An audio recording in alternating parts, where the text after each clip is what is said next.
பல்லடம் அருகே திமுக நிர்வாகிக்கு தாவேகாவினர் மிரட்டல் விடுத்த சம்பவம் அதிர்ச்சியை ஏற்படுத்தியது.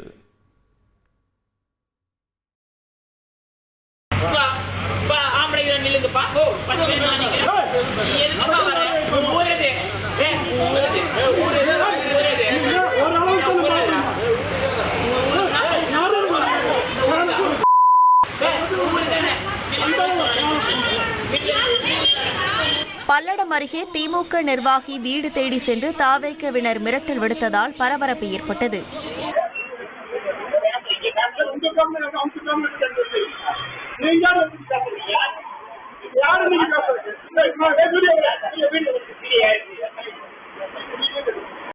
திருப்பூர் மாவட்டம் காரணம்பேட்டை பகுதியைச் சேர்ந்த திமுக நிர்வாகி பாலகிருஷ்ணனிடம் சூலூர் பகுதியைச் சேர்ந்த தீபா 8 சென்ட் நிலத்தை அடமானம் வைத்து 10 லட்சம் ரூபாய் பெற்றதாக கூறப்படுகிறது.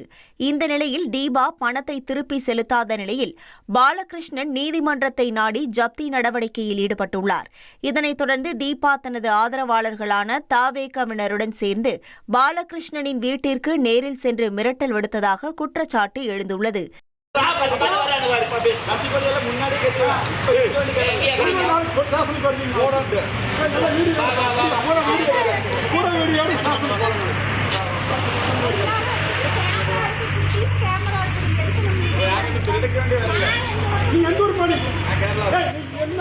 இது தொடர்பான புகாரின் பேரில் தலைமறைவான தீபா மற்றும் அவரது ஆதரவாளர்களை போலீசார் தேடி வருகின்றனர். இனி செல்லும் இடமெல்லாம் செய்தி. தந்தை டிவியின் வாட்ஸ்அப் சேனலை ஃபாலோ பண்ணினா செல்லருக்கும் இடமெல்லாம் செய்தி. இதோ QR கோட் இப்பவே ஸ்கேன் பண்ணுங்க, ஃபாலோ பண்ணுங்க.